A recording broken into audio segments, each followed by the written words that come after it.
We have all seen this or something like this. You know, that LinkedIn post by someone who is so blessed to be working 80 hours a week, or this Wellness Wednesday email that you get at 11 p.m. from that one manager who definitely has not slept since 2019. So all of these are symptomatic of toxic positivity at work.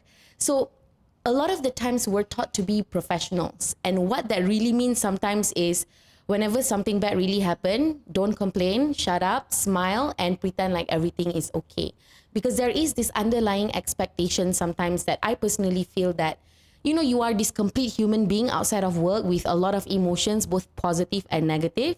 But when you enter the workspace, be it physical or online, you are expected to not have all of the negative emotions. So at work, you are allowed to be happy, excited, energized, but you are not allowed to be frustrated, tired, exhausted, upset even, right?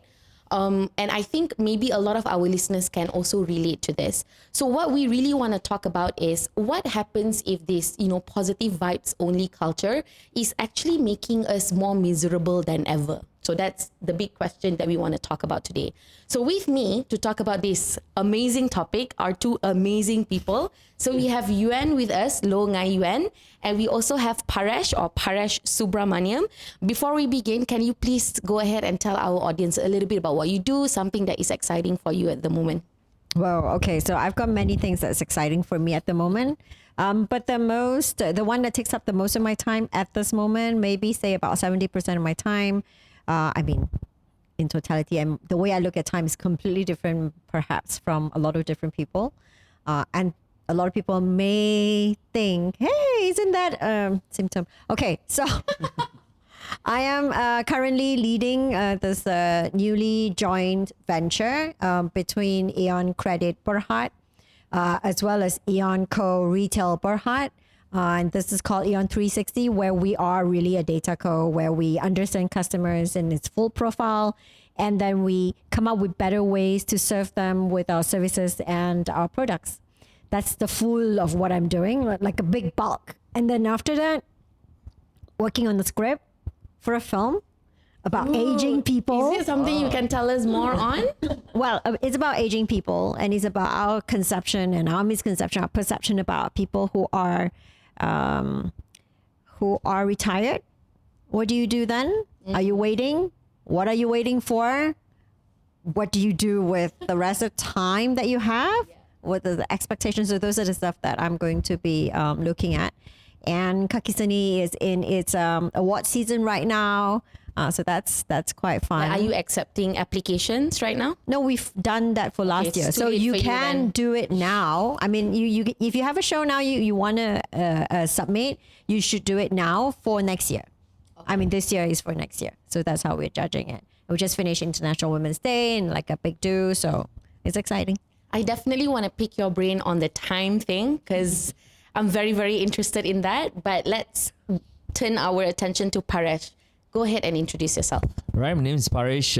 I'm founder CEO of Engage Life. So Engage Life, what we do is we do corporate wellness on a hybrid way. So we do have our technology with our systems, and also we do a lot of trainings covering physical pillars of mental health, covering mental health, covering physical, covering environmental, and a few more other pillars that fall under the wellness spectrum.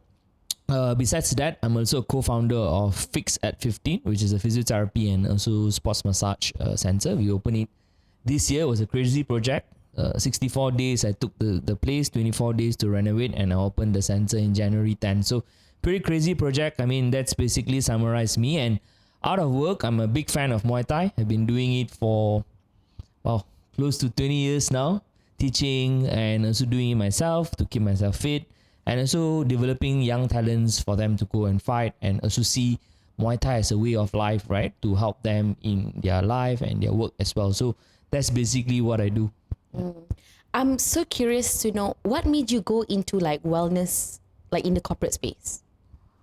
Interesting story. I was a general manager at Celebrity Fitness. So I was the youngest general manager there. At 22 years old, I was general manager of Celebrity Fitness. And one of the components of being a general manager is retention.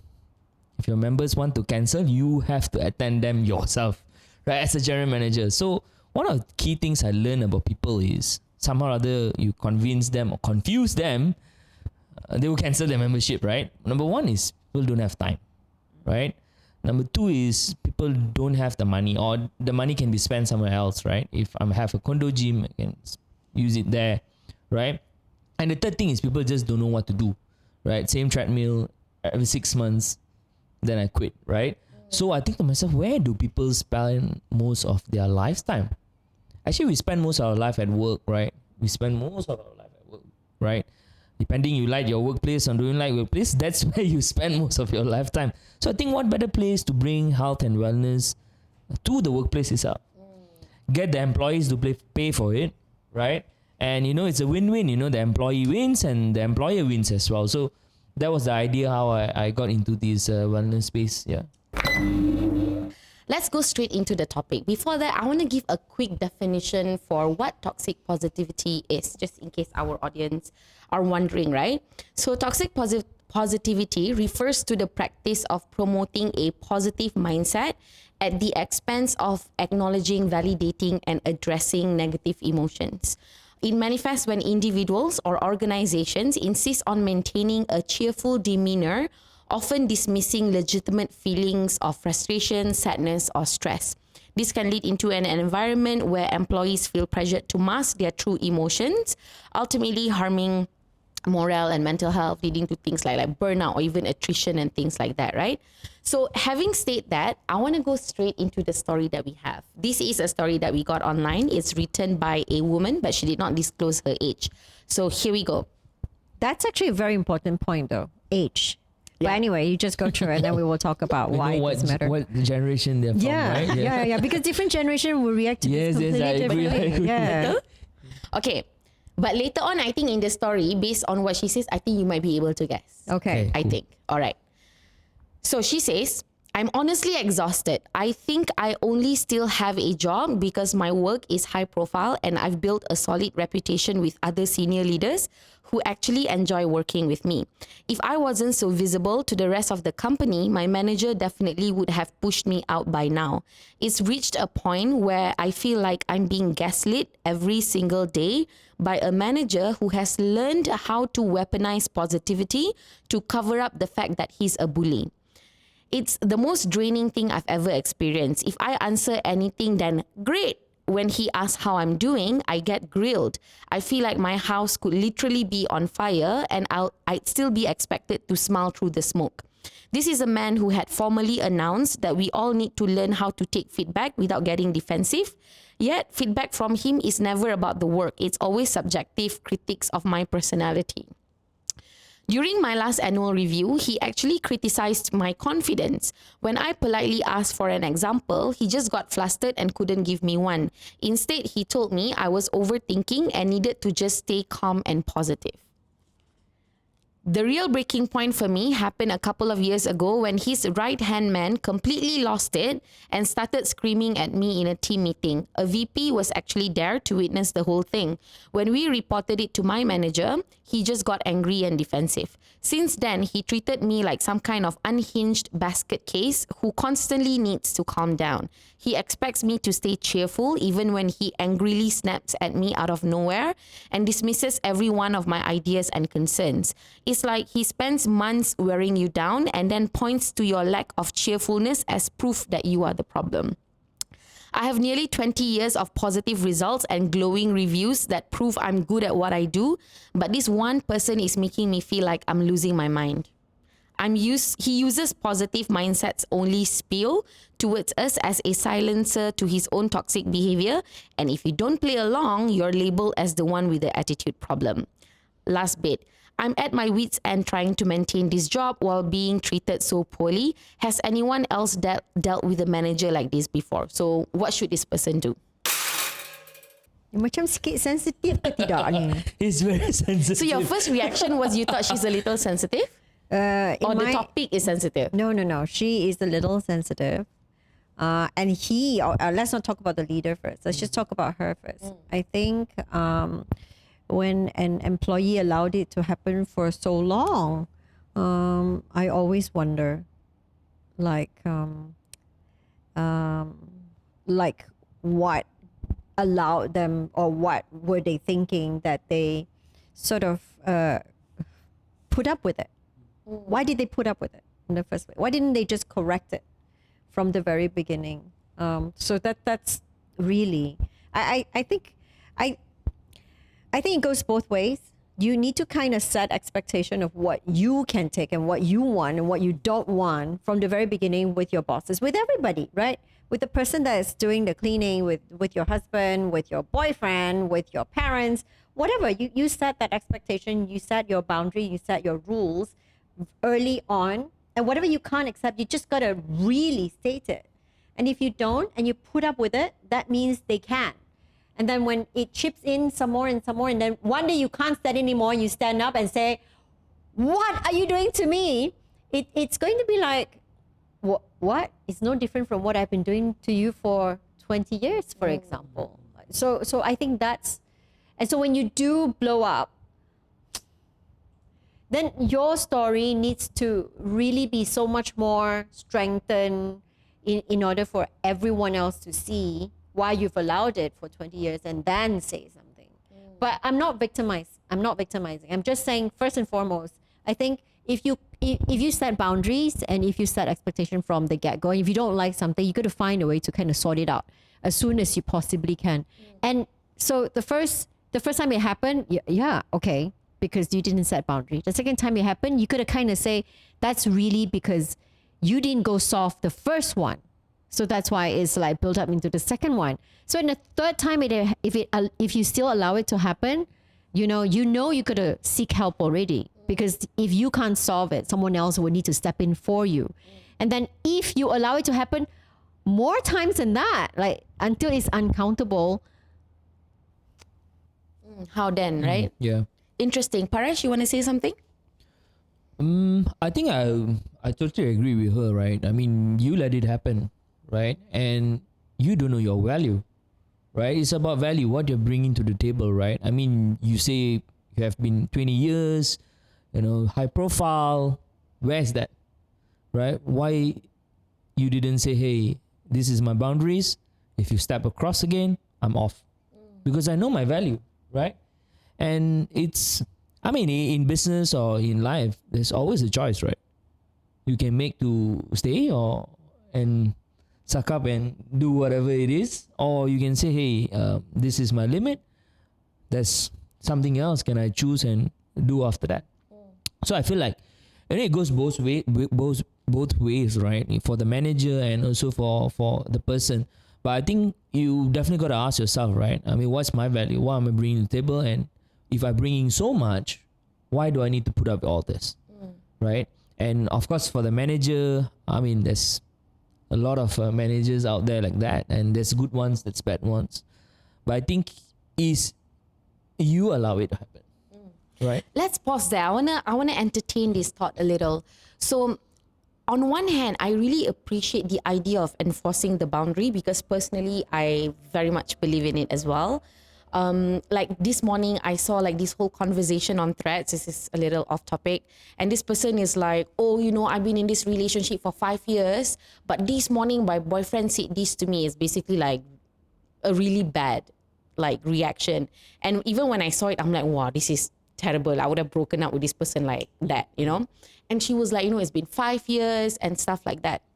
And I did think about, well, you got to say something now, because it's again, right, you're right. It's a question of boundary, right? When someone does something that crosses a line with you and you didn't say something. So my perspective is 2 things. Number one, you need to say it. If they are a bad person, then at least you will know for sure. You can decide what to do. Or sometimes maybe they don't realize that they're doing something terrible. So it's a little like husnuzon, right? A little like, give them the benefit of the doubt. Maybe they are raised in an abusive environment and they couldn't tell the difference. I don't know, right? So I really like the idea of enforcing your boundaries, because at the end of the day, you are responsible for your wellness. You are responsible for your happiness. So of course, we like people to be a bit more proactive in maintaining that. But on the flip side, there's also this idea that it's not easy doing that. Like, I'm in my 30s, and I must say, in my 20s, I did struggle to learn how to do that, because learning how to say like, hey, that's not acceptable, that's not cool by me, like, you know, you don't talk to me like that, that it's not something that come naturally to me. I can't remember if I was ever taught to do it, like since I was young or not. So it can be something of a challenge to a person. So I want to explore, like, if let's say Yuen, like someone comes to you and say this is happening, could you give this person a bit of advice, like what is the best way to enforce your boundary in a way that feels non-confrontational to the other person, in a way that will be constructive? So actually, you can actually drive quite a fair bit of positivity doing it. But before I go into that, can I just address the one other side of things that we haven't yet, which is the manager side. Now, I want to say that whatever the manager is doing is absolutely wrong. Terrible. Horrible. Fire this person now. Get him out of Malaysia. Yeah, I mean. Out of Malaysia. Or out of the Straight world, man. in citizenship. Okay, so that's really important. And I think sometimes, not to be really honest, there is no such course as how to be a good manager course lah. There isn't lah. There is one, we offer it. Oh, really? Okay, wow. there you Yeah, go. there you Go to go. MIDP. There we go. Now, because not everybody knows how to be a good manager, even though they may have learned it, but they don't know how to do it. And sometimes some employees and some teammates are challenging. And because when they don't know how to do it, then they do it all the wrong ways.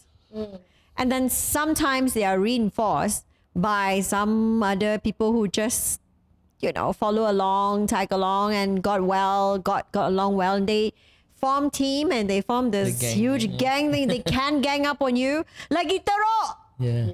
So they can. It's not right. And the rest of the gang members, stop it.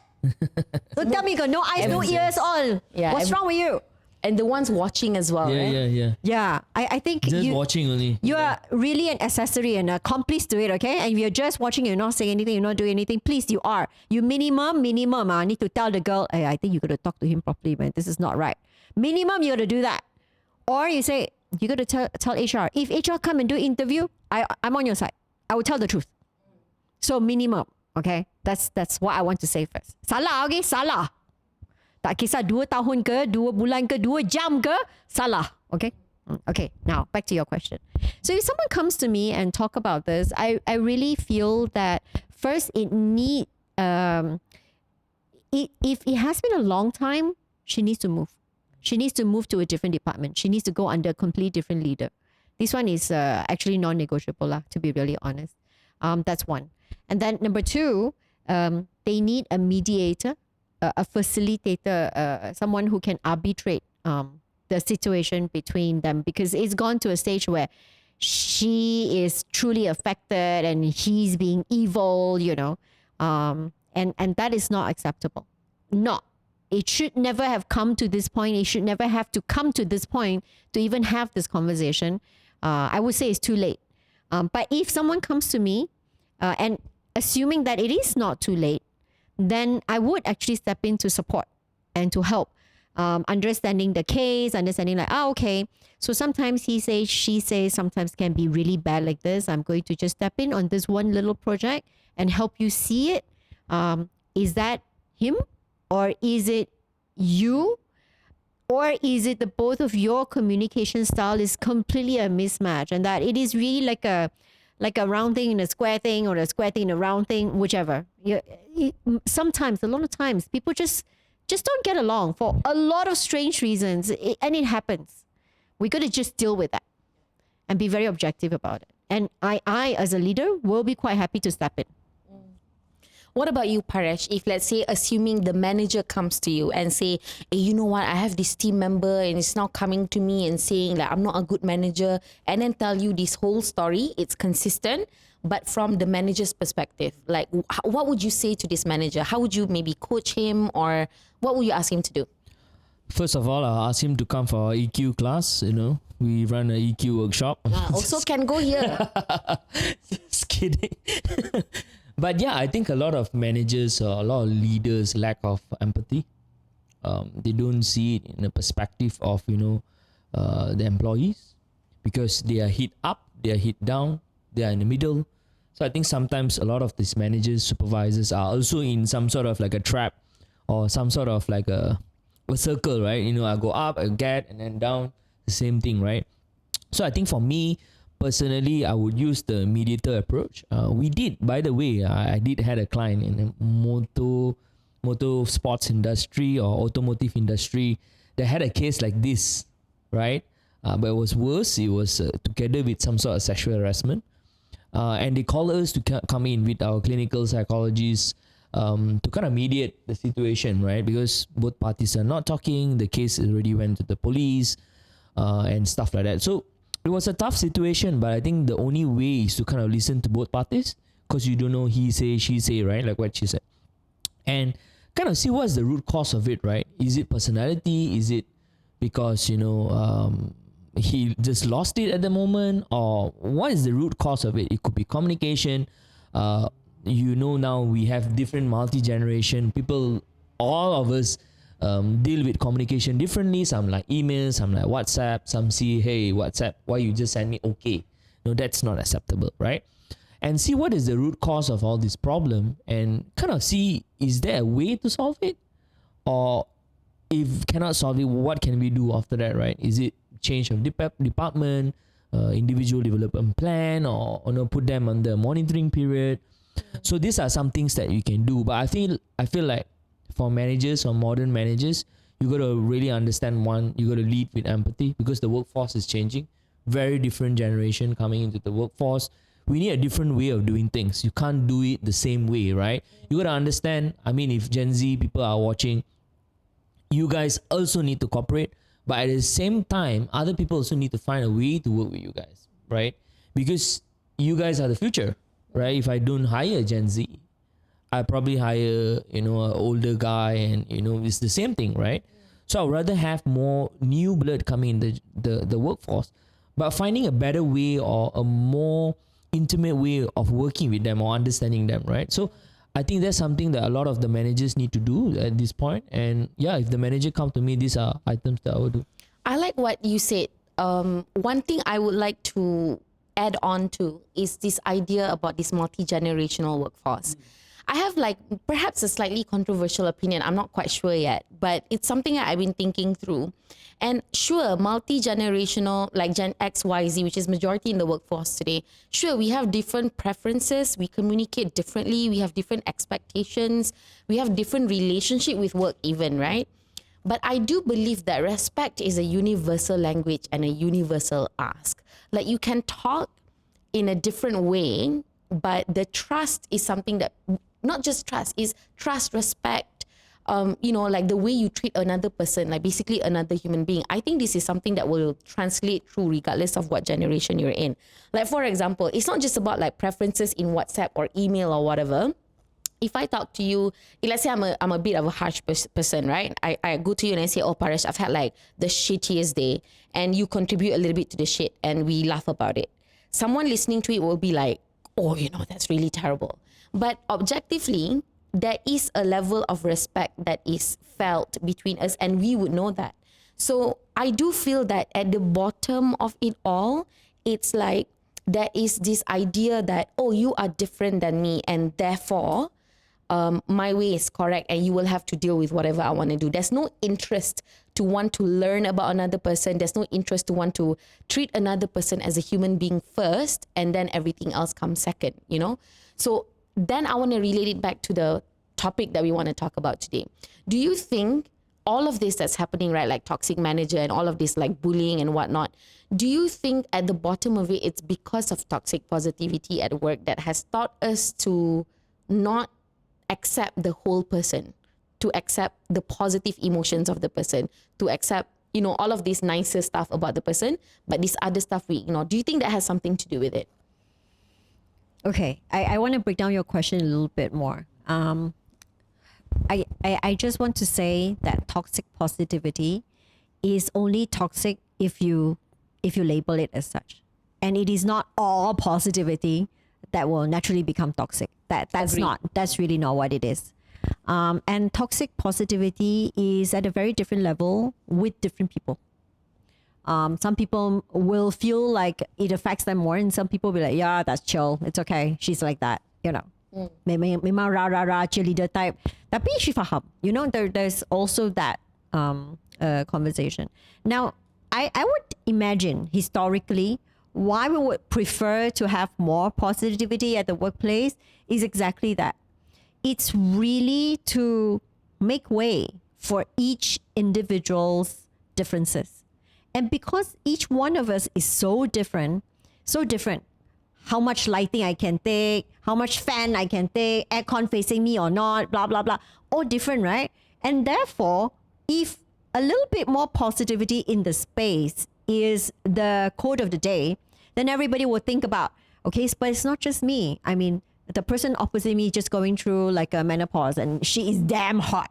If I ask for this to be switched off, it's going to affect her. So I'm going to have to figure out how I'm going to solve this myself, for example. Or another person who like really cannot tahan this kind of brightness and really need it to be, so they will wear hoodie and they will be like, but then when they wear hoodie, they will look so strange and they will look like, don't kacau me, don't talk to me, don't whatever. So there's all that sending different kind of signals. So then therefore, a culture of positivity will really mean that if generally everyone just surface a little bit more niceness first, it doesn't mean just because you surface niceness, you suppress emotion or you suppress the other side of conversation. It's not either or. There's a range of other different kind of emotion that you can bring out. If you do want to say something, you can. I mean, you can come to a certain amount of, of really talking to the menopause person. Okay, I cannot tahan this cold, it's really too much for me. I can't, when I wear something a bit more, then, and it's too hot. But then when I'm comfortable, it's really blowing and it's really just too much. How do you negotiate this kind of conversation? This just requires some skill. Now, if you just sit back and say, this is toxic lah, all these people trying to be nice, or I'm just saying one thing and everybody trying to shut me down. Then I'm asking, then, can we just go back to the base of it, which is if we want to make do with everyone's differences, let's surface the niceness and then talk about the differences after. But with positivity, it's not toxic just because everything is expected first to be positive. I definitely agree with that. Before you continue, I think the baseline that we're establishing in this conversation right now is that positivity is good. And positivity is sort of like the baseline in which kindness are expected between individuals. And there must be some negotiation between people. You must be willing to compromise on some things. And when you are asked to compromise, you must also be willing to do it, because ultimately the workplace is a community. And you're kind of like a part of that community. You can't just be like, I refuse to tolerate anything else because anything else will be like abusive towards me if it's not to my liking, right? Clearly that's important. Before you continue, I have like a slight follow-up question. So I think I want the audience to be able to make the distinction, because we are pro-positivity at work. So what would like positivity at work should look like beyond, menial issues like aircon and lights, when it comes to like disagreements on something, like to your mind, when you're coaching someone, for example, how does this what should the positivity look like? So this is actually where it actually gets a little bit more. If you take all communication at face value, this is what happens, because nobody then dive into the reason or, why and context, nobody give enough context, for example. And I think context setting is extremely important for everybody, everyone. So if you are different, for example, you work in a space that you do want to be, you do want to be understood, then you must surface this difference, and you must talk about it a little bit just to give insight. Now, just so that we understand, I have attended meetings where in the 35 minutes of the meeting, one person will just stand up and walk out and never return. For what reason? And never return. Much later, I will find out that because this meeting was scheduled as a 30-minute meeting, and she ran late for another meeting, and she didn't want to break the conversation, so she just stood up and left. She's not wrong. We overran. It's our fault. Now, if you understand that at that moment, it solves all the problem, but you didn't. So then it allows for a lot more conversations about, oh my God, she did that. Yeah, she does that all the time. Like, what does it do? It reinforces, whatever that you didn't understand. And you take that reinforcement into a completely different level of, oh yeah, I don't think, she's doing. Yeah. So there's just so much more that you're allowing to happen. So you just need to be very clear about, okay, I got the next thing at 11:30. I'm sorry, we're running late, so I gotta go in 5. Okay, I won't catch out y'all, but but then there are also people who just need that escape because something just happened. For example, you could really had suddenly you realize that you had a bad flow or menstruation, for example, and it just boom, and it, so you shoot up and you leave. Because there's no way you're going to explain that. Yeah. And if you sit 1 second longer, the whole scrusy is going to be it. Yeah. So you go. And then when you come back, you're not going to explain it too. Yeah. Because how? So you don't.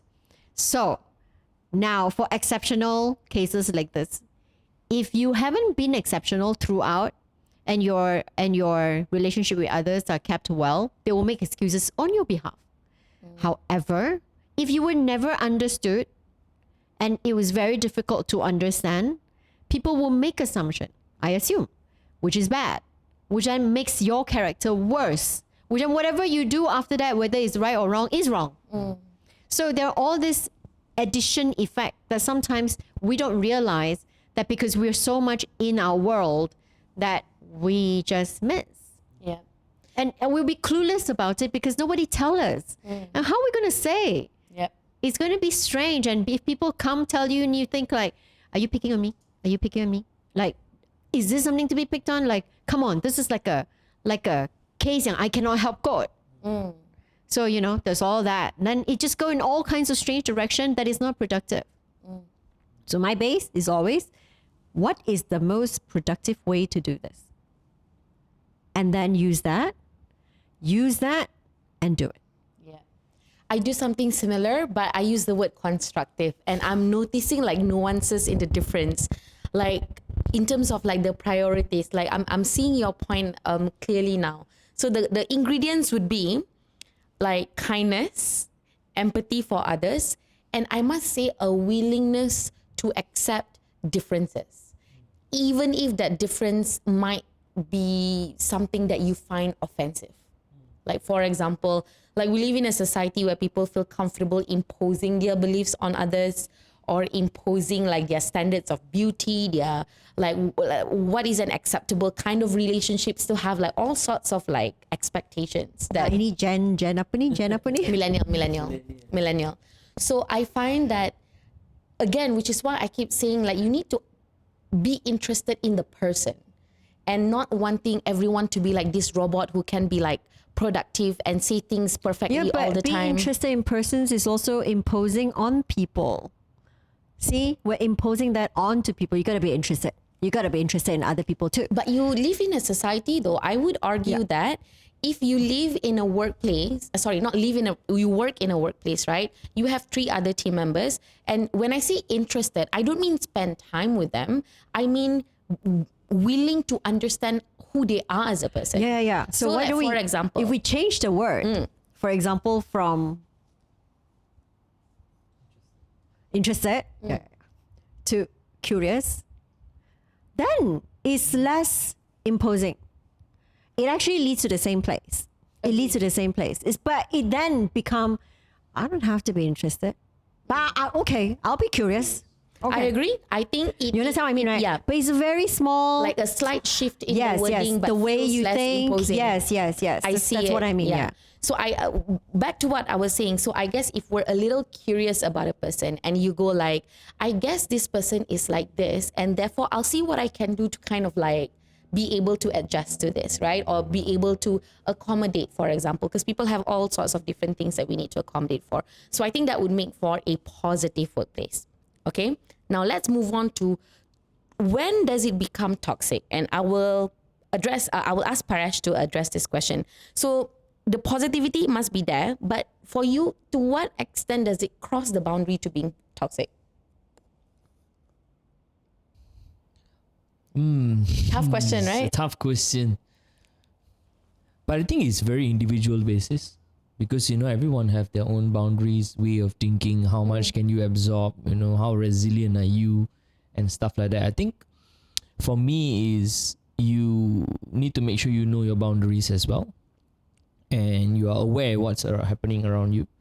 I always talk about this, right, with my clients as well. I think in Malaysia we have 6 types of wellness personality. We created this. So the first one is we call a tired survivor. What? Tired survivor. Tired survivor. Like People- burnt out. Yeah, people are tiredly surviving. So when you are in tired survivor mode, you are basically in default mode, right? So you go, you come back. Like Whatever- quiet quitting. Yeah, whatever shit you give to me, I'm just like, I'm there, Right? I don't care. I just need the salary. I need the work. That's why I'm there. Right? Then you move into pleasure seeker. You always see nowadays the CVs, people jump around here and there. The place doesn't get exciting enough. The project is not exciting. I'm going to move forward and go somewhere, right? And then you have people like priority jugglers. So I always tell people 60 to 70% of people in Malaysia, we are priority jugglers. Can you explain that a little Yeah, bit? priority jugglers simply means that you know it's important to stay positive. You know it's important to set boundaries, but you have other priorities that is much important than that. So you put So that means I cannot enforce my boundary because I've got bills yeah, to pay. I have like other that. things that I need to take care. But you choose. Yeah, you chose Choose. that. You chose that, right? Right. So 60-70% of people in Malaysia is actually priority jugglers, and the rest, I would say, 20-30%, are tired survivors. So if you have a colleague, just a random question, if you have a colleague that's in default mode, just at 5 o'clock, take the bag, go back home, stuck in a 2 hours jam. Do you feel I can cheer them up with some positivity? Or do you feel I can talk to them about negativity? Because their brain is just filled with so many things. Right? So I think where we need to draw the line, or we need to say, hey, you know what? The awareness is so important. Because when you are aware, things become clearer. Then you get clarity. Right? Because if you are in a mess, you're doing so many things happening around you, that clarity is not there. Right? So I think we need to understand that even positive, even negative, that awareness of how much is it positive, how much is it negative. I always take negative comments. You can ask all my employees. I did a training with them. I say, hey, no need anonymous survey. Just tell me in my face. I can take it. Right? But I know which is my boundaries, right? Because I'm aware. I have very great clarity in terms of, okay, if you say this to me, okay, thank you very much, but I'm going to move forward, right? How much of things you put in your head is very important. The more negative you put in it, the more negative you will feel. The more positive you put in it, sometimes you can feel negative, but you always find a way to come back to say, hey, maybe let's think about it that way, right? So I feel like number one thing we need to do as a general is just to be aware, right? Because once you have that awareness, you have the clarity whether this is good, this is bad, it's positive, it's negative, and then you can set the boundaries and say, okay, this is something that I don't want, this is something that I want. Yeah. So have the awareness and then think things through, decide how you want to move forward in a productive way, Yeah. and then basically you will have a clearer action plan. Basically, that will come from that clarity of mind. Okay, I wanted to talk about like this idea of, again, when does it become toxic for me? Again, an untested and ideas in the making. So I feel like I'm the kind of person who believes that growth happens outside of your comfort zones. When something difficult happens, I like to take it up as a challenge. And I have this thing that I say to myself, the epitome of like a growth mindset is that you can have a hater that will just say, Emellia, you're terrible, you're ugly, you're whatever. And I can sit down and I can think about what can I do in the future moving forward to make this incident less likely to happen, in a way that I don't blame myself for it to happen, but I will still sit down and think about can I do something better, right? So I'm that kind of person. So I believe all in all, I take things in a way that is quite positive. But I think the moment it becomes toxic positivity is when you don't allow room for that negative thing to be acknowledged and for people to have a reaction to the negative things. So yeah, we're all expected to have like some kind of a positive mindset at work. But let's say I'm having a terrible day and I go to you and I say, oh my God, Yuen, this is like a bad day. First this happened, and then I went to the meeting, the second thing happened, and then I had an argument with the cafeteria person, whatever, right? Terrible things that happen. So if Yuen were to respond to me and say, oh my God, Emellia, but you know what, cheer up, that would be toxic positivity, because what's required in that moment is to acknowledge that, oh my God, that must be difficult. You know, you want to talk about it or whatever. There must be a space where you're willing to sit through that negativity and accept that it happens and address it and validate these feelings first. And then you allow this person to go and be like, okay, you know, maybe we can talk tomorrow and see how we can address this, perhaps. So the idea of resilience here is, again, I think I made a comment to you earlier. Resilience is measured in how quickly you bounce back. I guess for some people, they only need, oh, this is bad, I feel bad. But you know what? I'm going to focus on something else, like very quickly turn around. But for some people, they need to sit and like talk things through and stuff like that. And I think toxic positivity is, as a person in the community that is the workspace, you need to acknowledge that different people have different needs when it comes to managing negative things that have happened. And you must be willing to, especially if you are a leader, you need to be willing to sort of like address that accordingly with your team member, because you don't want to be the kind of leader who, like, something terrible has happened, you go like, but we gotta be grateful, we still have a salary. You don't want to do that immediately. Like maybe like the next week you can do that. Maybe like if this person is quick, maybe 3 hours after that you can do that. But for me, there must be that time and space for that to happen. Like, how do you feel about that? Yuen or Paresh? Okay, so for me, I'm unlikely to be a manager where people will come and tell me about their feelings. Unlikely anyway, because I am so result oriented. I'm so driving on, you know, what do we need to do next, whatever, that they already understand. Yeah, you want to talk to Yuen, it's pointless lah. She would just say, let's move on. She would just go into that.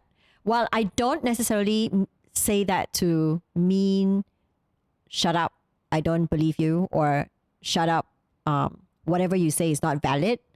I don't mean to invalidate you, but at the same time, it is not in me to validate how you're feeling is. That's not really how I am as a person. So naturally, most people don't come to me. And I do have a case or two when people do want to come to me to gossip, and I'll be like stopping at the door.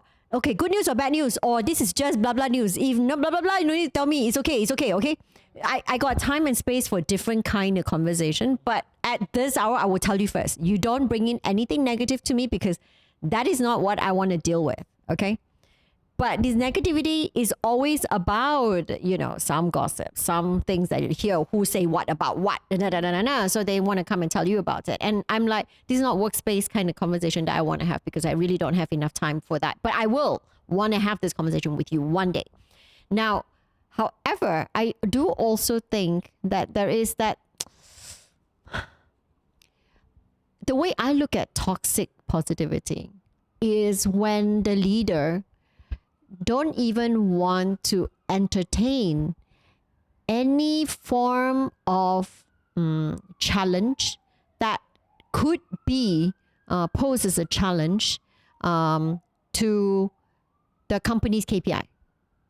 So for example, you're having a meeting and you're saying that, okay, we're going to hit the sales of, let's say, 100,000. Please make sure you have it. And the one person starts to like, but we are already 3 days into the month. So can we cut out, you know, the possible, can we ration it back and, you know, maybe do less than 100? No, you can't do that. You should know already. Blah, blah, blah, blah, blah. That, I think, presents a problem on its own, because that person will then not speak up in the next conversation, because the way you shut them down is a little performative, that person will feel like, yo, is this necessary? I think I'm asking a really correct question. Why are you doing this to me, right? And so what happened is not going to immediately turn that person into, this is toxic positivity, I don't trust this leader. It's not. It's going to like chip away slowly. That person is going to, okay. The next round, chances are he will not speak more people will not speak. I can answer already. I know what they're going to say already, because you do that so much that other people already expect. And then this cause results to not be delivered. That to me is toxic. That to me means that everybody cannot potentiate maximum under this leadership. Everybody else is just like, actually you do, you don't do, also like that lah. Now then that for me is extremely toxic. I love that. I think I should add that to my second layer, because what I'm hearing is this sheer unwillingness to provide space to acknowledge something different might happen, like a challenge, or to not entertain any concerns at all from your team member. I like that. What about you? Have anything you want to add on to this definition of toxic positivity that we're building? I think, I recently did a training for this company that's merging. So, when they merge, different leadership issues, different policies, getting two parties to agree on things, it's a tough thing to do, right? So I think one of the key things that we started off with is whether they are open for other people to receive comment, give comment, that communication channel, how does it look like? Is it a safe space? Right? Because it's usually safe space on the wall, but it's not safe when I say it out, right? So I think that's number one. And I like the point like Yuen say, I'm not the leader like that. A lot of leaders don't know what kind of leader they are. Agree. Right? So when you come to the workforce, there's a simple assessment that you can do with a leader. You don't know what kind of leader you are. There's a PAEI, right? Producer, administrator, entrepreneur, and integrator, right? So if you know you are not the integrator, you should have someone else or someone to do that job. But that awareness is where You need to start first. Correct. Yeah. As a leader, right? Because you don't have that awareness, and when people come and bring their problem to you, you feel like it's a problem. Yeah. It's not something I want to hear at the moment. Don't bring problems to me. Get out of the door now. Right? And I think the awareness is very important. And I would say, like, during that course of the workshop, we find that one of the key issues is people just don't talk to each other. Right? It's just like, okay, one floor is talking, or there's a couple of slides. Let's follow that structurally. How are you doing today? Update about your project, We should have a more humane conversation and say, hey, you know what? Instead of update about project, what are you struggling with? Tell me. How can I help you? Right? Be positive. This project 1 month only, going to finish already. Why you cannot do, is it? But if the project is harming you so much that every day you can't sleep, I'm running a project that probably I feel that way, and I got out of it. Right? It's a big project, but I said, hey, you know what? Enough is enough. This is the line. And if you don't get me, I don't get you. What are we doing here together? Right? And one of the other things I want to add on in life, right? Everyone need to learn this negotiation. If you don't step up and negotiate in your life, you will never be anywhere. So you need to understand, in workplace, in life, everywhere there is negotiation going on. I think Yuen also mentioned, right? So we need to have some sort of basic skills of negotiation in work, or even like go Petaling Street and bargain for a 10 ringgit discount, Okay, don't go and negotiate at Petaling Street. Just kidding. But I agree with you on the negotiation. Yes. So what you're adding here is, I like this idea of removing of obstacles for people, right? Yeah. When they come and complain, this is hard, can't quite do it, can't quite complete this project. You don't hear, kau ni tak nak buat kerja sebenarnya. You hear, okay, what can I do? Yeah. Where can I support? What obstacles can I remove? I like that. I want to shift gears a little bit, and I want to talk about wellness initiatives or inclusivity initiative at work, right? And we see this happening a lot. And I just want to test the waters in the beginning. How do we feel about this? Because granted, it goes without saying, inclusion is good. We support those. Wellness is good. We support those. But the initiatives that we're seeing, right? For me, a lot of the times I always ask, what's the meaning behind this, or what kind of improvements do you see behind this? So I wanted something a bit more concrete. But have you ever encountered like an inclusion or a wellness initiative that you feel like, oh, this is good. This is, if it's all up to me, I would do more of this. Like, have you seen something that you consider? Can we like, say what is not good first? okay, sure. Because What that's is not way good? easier. Betul, that's easier. So, like for example, team building that goes nowhere, or I cannot understand why we need to do all kinds of strange team building, and then just because we are very feely on that 1 hour, and then we're expected to like understand each other and forgive. I don't know what you're supposed to forgive and come back a different person. Like what? You mean I dilahirkan baru sebab team building? Pandainya. And then things like team dinner is hard, man. Now, while I understand it's difficult that some bosses mean well and they want to do team dinner, but then if team dinner is always the same and it's never changed places and you were never asked where or how, it can present actually a lot more challenge and difficulty for the person to attend. And if they don't attend, they're going to get that side eye, right? Like, why you didn't come? You don't like me, is it? You didn't, food is free. No, hello, excuse me, you know? But then there's all that's happening. So I do think, especially the mediator, I think this is very important, right? So let's say, for example, there's the boss. And then there's like a team of 20 people. And then the person sending the message or doing the arrangement of the team dinner, for example, is maybe chances are the secretary. And if the secretary represent you badly, then that team dinner just go to hell. Really, it just won't work at all. But I also want to say most people just grudgingly go for team dinners because, you know, what do you do?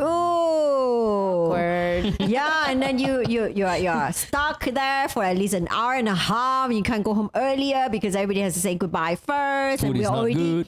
And we're already better than, let's say, Japan or Korea, where you are expected to spend the rest of the evening together. Sampai lah, whatever. Kan karaoke lah, sama whatever lah. 5 days a But week. here, not so bad. Here, not so bad. But still, you can't tahan. Still.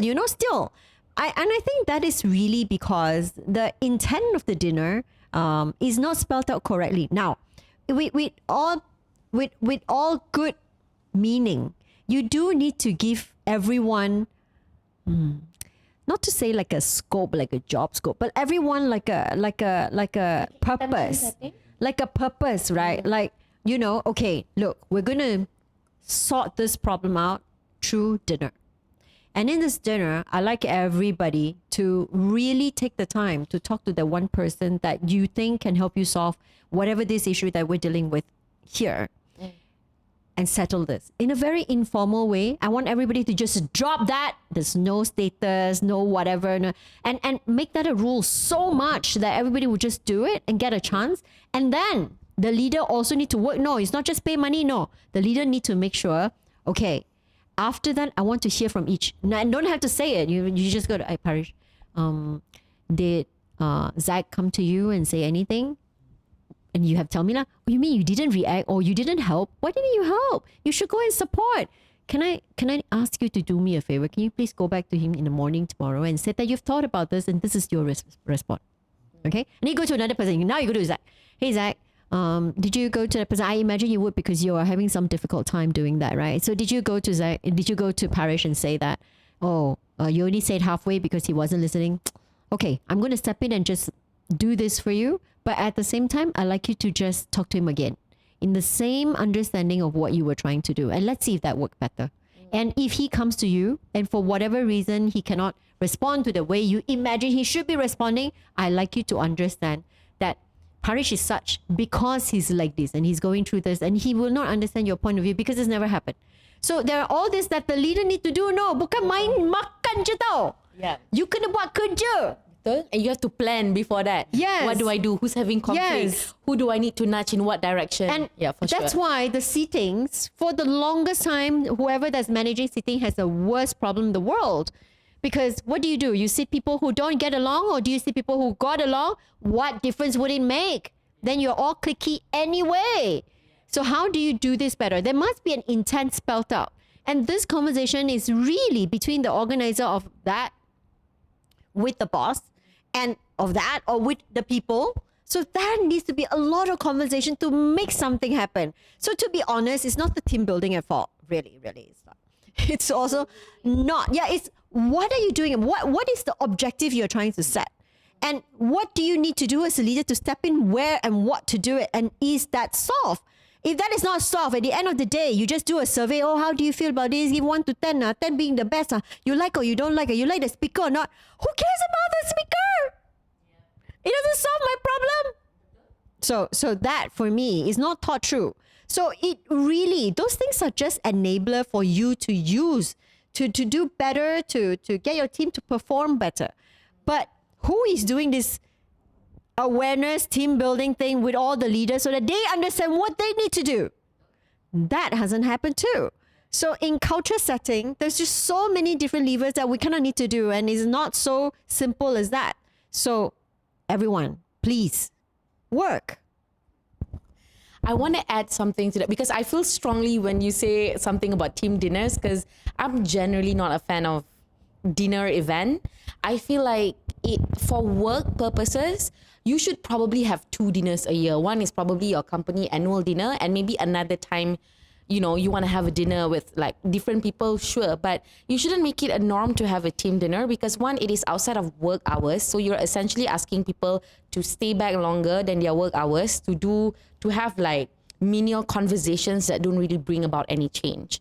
The second thing is my pet peeve, I guess, because a lot of the times you attend like a dinner or even a lunch thing with your boss, they check in with you, you tell maybe some challenge you're facing, and then nothing changes. No action whatsoever. Then the next time you get invited, you're like, buat apa nak pergi? No matter what I say, you are hearing me, you're saying you're listening to me, but if nothing happens, then baik kau tak payah dengar. Like, there's no value that comes from listening. So I feel similarly about team dinners. And I guess in that breath, I have a bit of a pet peeve for inclusion initiative or wellness initiative that happens outside of the work hours.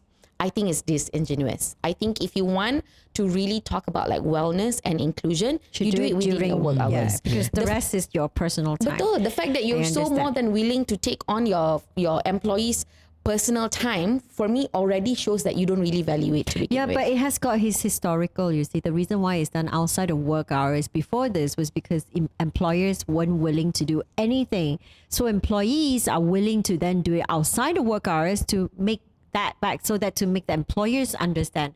But now if the employers want to do it more than employees, then clearly the employees need to do it during work hours. Tak mutual, right? So it's really depending on what is the purpose of what you're trying to do and why you're trying to do it. And that's really, really very important.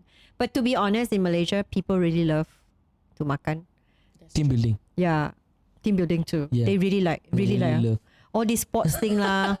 All these I don't know, jangan pakai kasut, main dekat whatever, then I cannot understand. I've done that. And I'm like, I roll my eyes, but I do it because I understand other people like it. Yeah. I get it. Be a So team I will player, do it. yes. I will do it. I will be as spotting as until I'm like, why are you making me uncomfortable now? I will have a certain boundary lah. So then, and everybody works around it, I guess, too. What about you, Paresh? Any bad wellness or inclusion initiative that My you've God, seen? there's so many stories.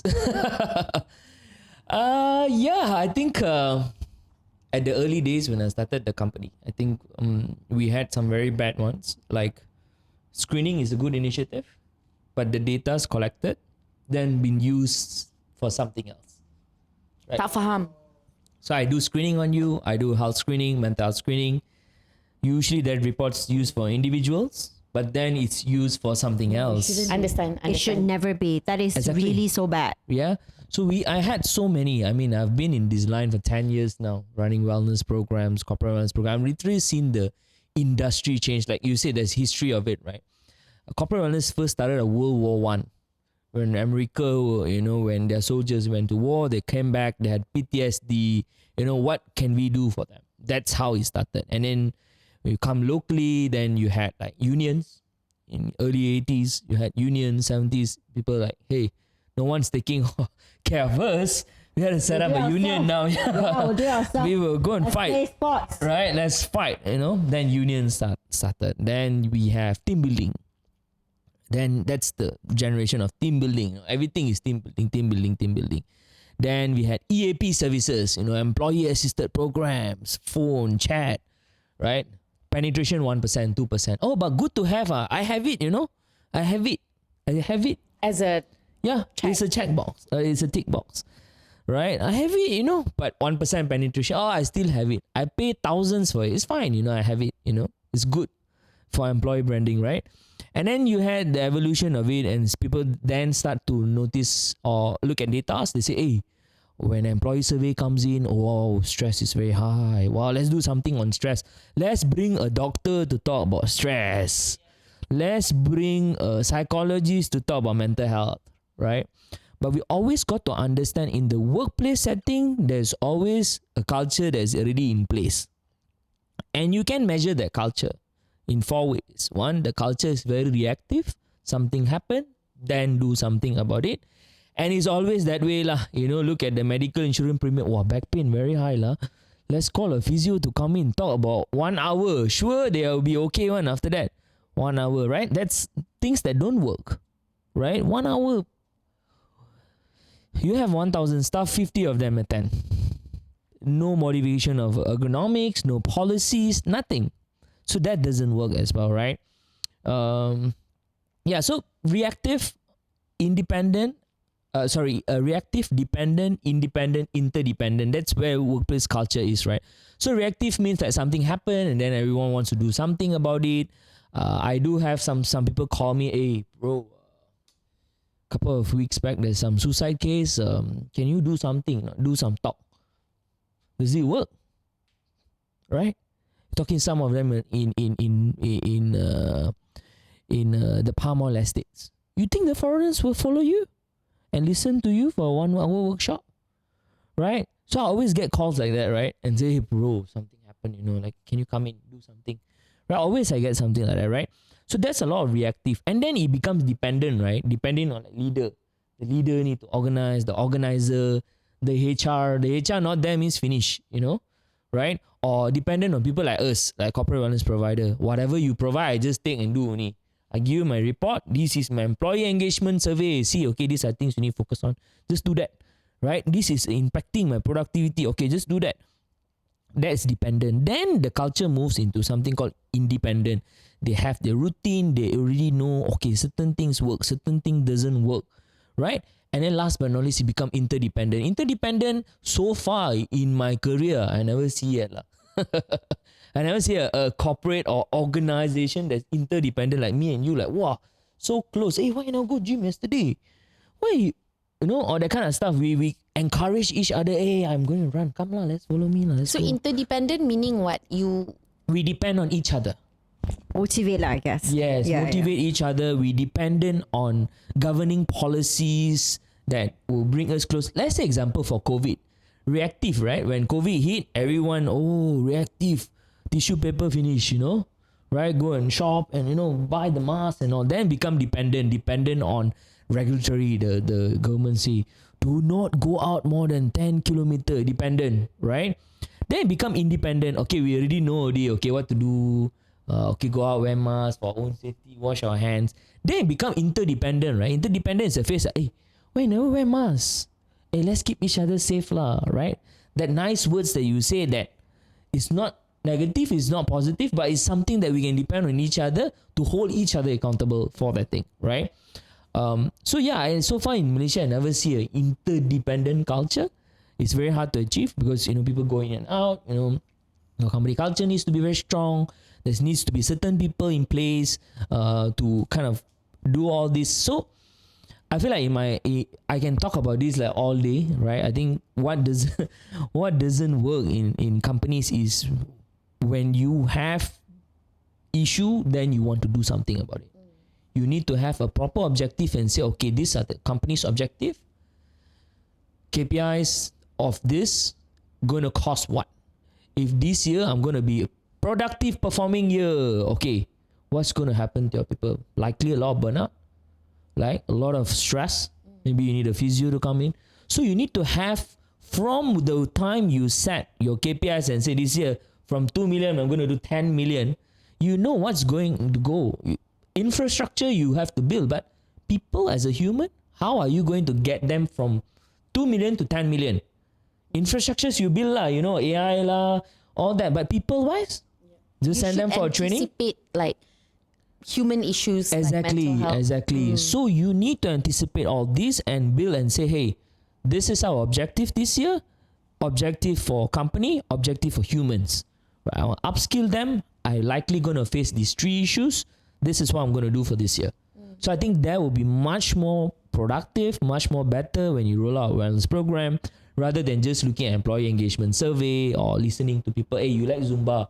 Why not we have a Zumba lah tomorrow, you know, kind of stuff, right? So it become very targeted towards the company's objective, and people can see that actually the company is doing all this because they know I need to perform better. The company needs to perform better, and the objectives align.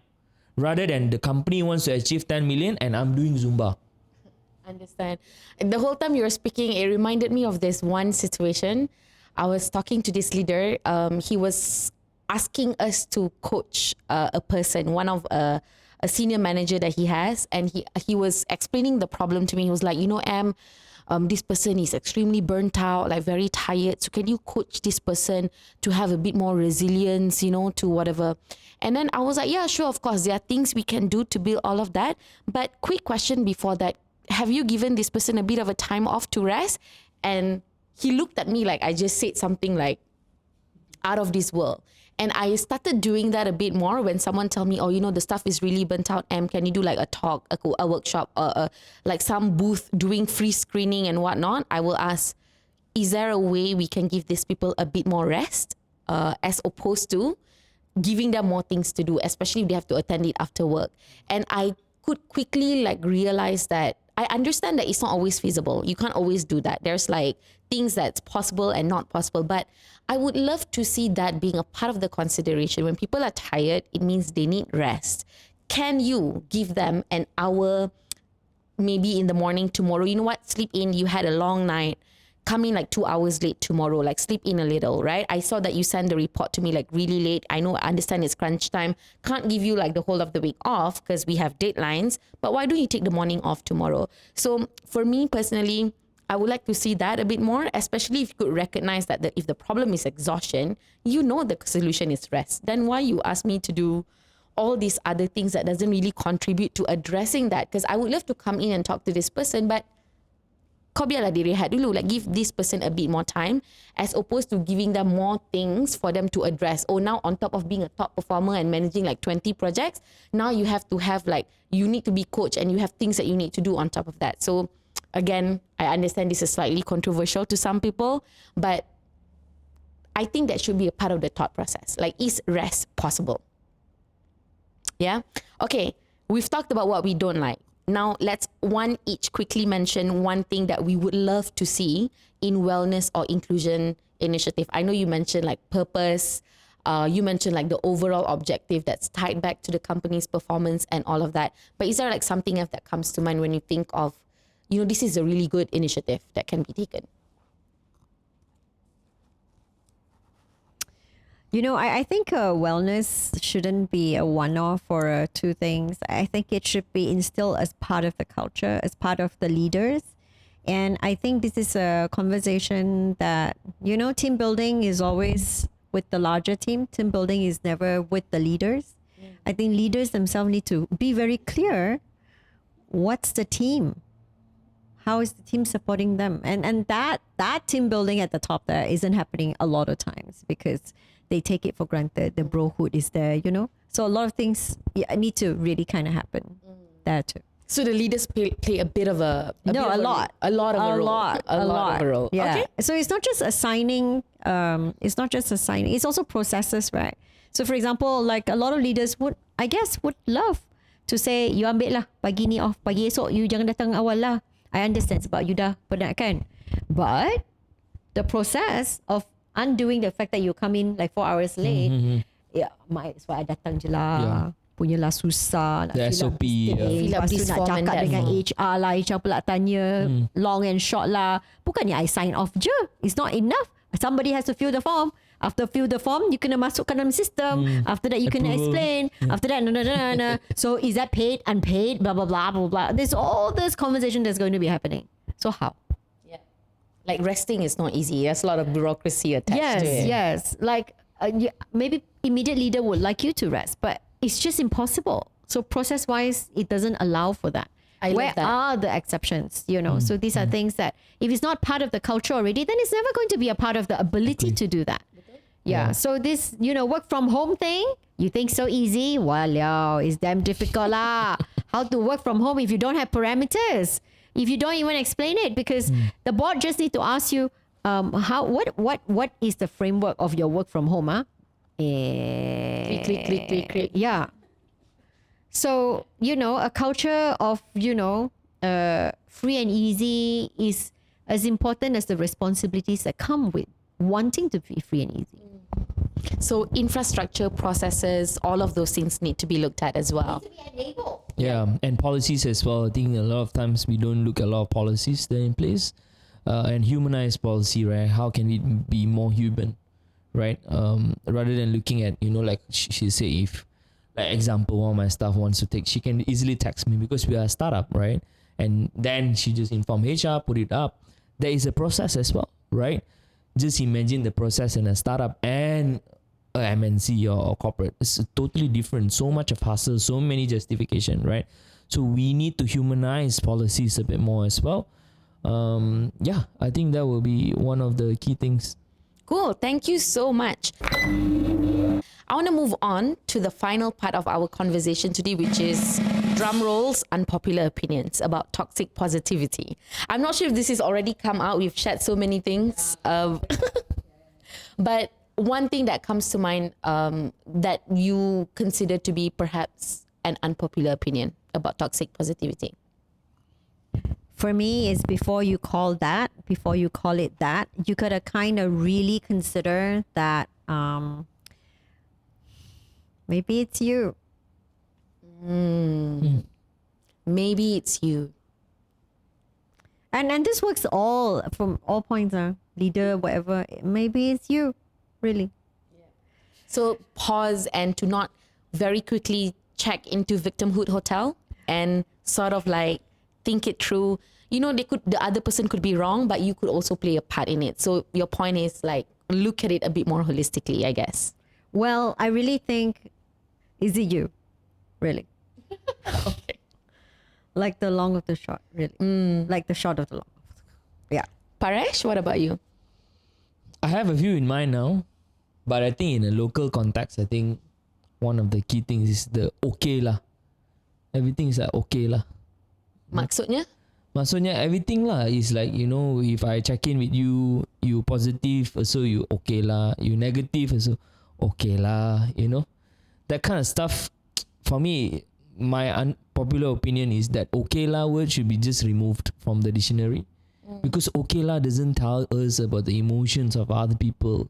It doesn't go deep into explaining you are really okay or not okay. Yeah. Or what's going on in your life, right? Okay is like what? Okay lah is what? So I think unpopular opinion is, just don't use the word okay lah. Right?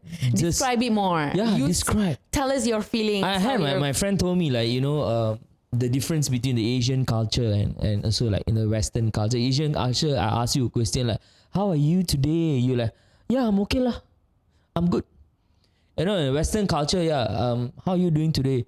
I'm good. I just had a cup of coffee, I'm feeling great today. Have an exciting day coming up, So try to express yourself. But that sounds like toxic positivity though. No, I mean the way at least I explain about my day, right? You say more things. You say more things. You describe rather than you say okay lah. What is okay lah? So maybe consider that when people ask you how you are, they actually ikhlas. Yeah. They actually want to know. That's your point. So you can go a bit more into Correct. it.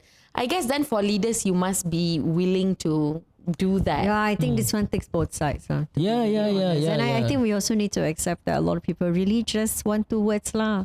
True. Really lah. Yeah. But they can type je. They Yeah. can type. You want to ask them long ass question, you Yes. type. You tanya je. Yeah. You won't tell me now or via whatever thing, Yeah. Discord or whatever. But what Discord. But you were saying about leaders. I think leaders need to learn to ask the right questions. Good leaders ask great questions. John Maxwell. I think we simply as leaders sometimes we don't ask the right questions. We just say, "Oh, you okay?" Is that a question? But at the end of the day, I just want to really, really point out this, right? I this cross-generational thing is real, you know. It's real. It is. And it took me, like, I'm bloody old. It took me many years to educate the boomers on what it means to work with Gen X. It took me that many years. And now when I look at the Zs, I want to tell them we're definitely going to be different. Tell me. And after you tell me, we're still going to be different. Because you are already viewing me in a completely different way and I don't understand you. So it's going to be rough. And then much later, you will realize that, to be really honest, I've gone through like so many decades of working, right? So the first decade of working, which is in my 20s, to me, it's bloody waste of time. Nobody's just going to believe you. Whatever you say, don't hold water. You are not going to be able to lead. And even you are good, people will stagger, will dagger kill you and dagger look at you and whatever you do, actually, you're just not going to enjoy it. It's just going to be sad, just living proof. It is, yeah. It's hard, man. It's hard because you're the youngest in a whole building of people who have done it like so many more years than you. Like, what are you going to say that's going to be so profound? And even if they do listen, you do get there, it's not going to be easy when you are there too. It's going to be continuously difficult. Okay, to run your own business. Go do it. Go do it. And then you will realize, geez, that's so not hard. easy too. So come on. Let's first understand all these labels are not to be used as the reason or the excuse that you see, and that's it, they have a word for it. So what? It is our work. It is us who need to work around this word or labels or forget about the labels. Just deal with it. Really deal with it. And it's okay to complain. It's okay to state that you're unhappy. It is okay to make your differences known and felt. It is okay for all that too. And the older generation probably is going to be okay with that too. They just don't know how to deal with it yet. So maybe understanding that and also give them a way to help them deal with it. That sort of stuff, And it's going to be a process. Yeah. How long did it take to understand your parents and you still don't? Yeah. Yep. I just want to chip in a bit on this. You no need to wait years now. You can join our multi-generation workshop. Just kidding. Yeah, but I think one of the key things we learn across generations, right, is during our time, we work. Like what she said. Just keep your mouth shut. Just work. Work and work and work. Our parents' time, all just work. But now the generation become work and play. I need to have work. I need to have some play as well. And just to share with you, the latest generation that's coming in. Work, play, purpose? No, just play and play. So we need to make sure the environment is That's a bit harsh. Play, right? Right? What I mean is we need to make the environment a fun one. Right? Yeah, this is hard lah. This is tough. Right? Your idea of fun Yeah. and her idea of fun is certainly not my idea of fun. Exactly. Yeah. So we've got just three of us. We've got three different ideas of fun. How do you work with 50 ideas of fun? At the Ask me same to do time? Muay Thai for fun, I would. I would just look at you. I okay care. lah. But that is reality. Place smells already. Yeah, but that is the reality, right? You yeah. don't. But that's the reality. The generation is coming in will require us I to shift understand. our workforce, shift our mindset into play. Whatever that you want to send to them, whatever you want to say to them needs to be in an environment that is play. Yeah. Right? So they get it and they will respond accordingly. So, I mean, talking about multi-generation, this is a couple of things that we see across time, like, how we have changed, right? From my parents' time, it's like my dad goes out like 6, comes back at night, you don't see him like once a year. We just go for a quick holiday, right? And then when our time, like, I mean, my time, I'm a millennial, I also like, I want to go for holiday. Let's do more holidays. But now it's like, next week I want to go for holiday already. I need a rest, So it needs to, the workplace or workforce needs to really change in terms of That's true. the way we it's do changing so things. much. Yeah. It's crazy. And it's going to change very rapidly, you know. And the expectation that we have Yeah. remains. Exactly. So that's not going I to like be fair. Paresh's point about like the idea that the workplace shouldn't just be conducive for work. It should be a place that I guess in some ways allow you room to take a quick rest, a room to do something else. I guess really hard to do, but I like the vision of it. Like, you know, if you could imagine a workplace that could cater to all of that, Yeah. that'd be great. All right, let's wrap up this conversation. I want to say that this has been a very controversial conversation, I feel, because I'm so interested to hear what other people feel about this. But I'm seeing so many different like nuances to the conversation. And for that, I really want to thank both Yuen and Paresh. This is a fun conversation for me. And I hope all the audience members enjoy it as much. So thank you again for making time. And if you are interested to follow their work and like Yuen's movies that's going to come out soon, you can reach out to them on social media. Just Google their names. You will see all of their links and all of that. So thank you so much for listening. This has been Mischief in the Pantry. And thank you so much for spending time with us. Bye-bye. Bye. Pantry, good. Pantry. This is our pantry. Yeah.